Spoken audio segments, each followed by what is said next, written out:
One more thing is that on this Patriots thing, because there's now this article in The Athletic about Jerod Mayo on his way out the door.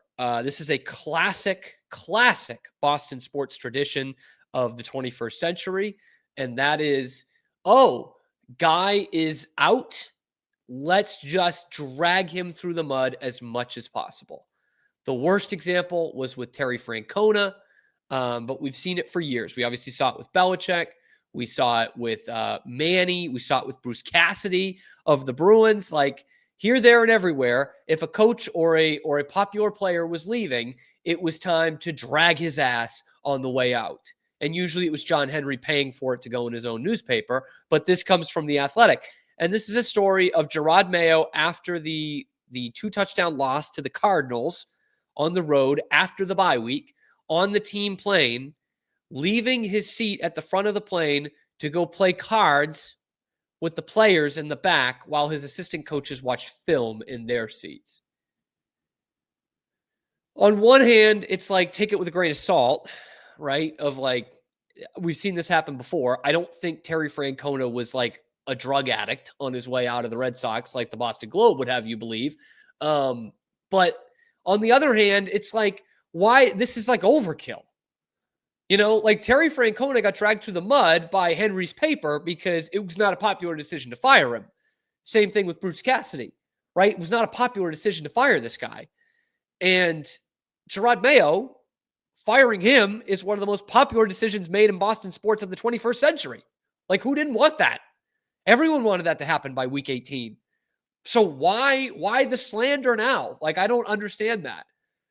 And by the way, he's already fired. Like, it's done. You know, it's not like this story comes out and you're like, God damn, get this guy out of here right away. He's already gone. It's already gone. So on the third hand, I find it believable. Yeah, I do find it believable.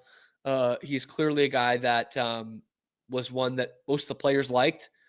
Of course, probably not Keishon Butte after he threw him under the bus, threw Butte under the bus in the press.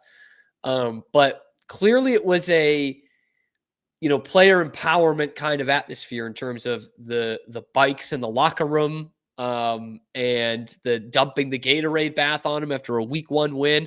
It doesn't surprise me at all that there's a report that he was playing cards with the players on the plane while his assistants watched film. And chances are the insider of that plane is a coach who was up there watching film, doing their job as the head coach, again, after a piss poor performance following a bye week, is playing cards in the back with the players. So it doesn't stun me that that would happen, but it doubly does not stun me that we're doing another smear campaign as a player or a coach in this case is out the door in Boston.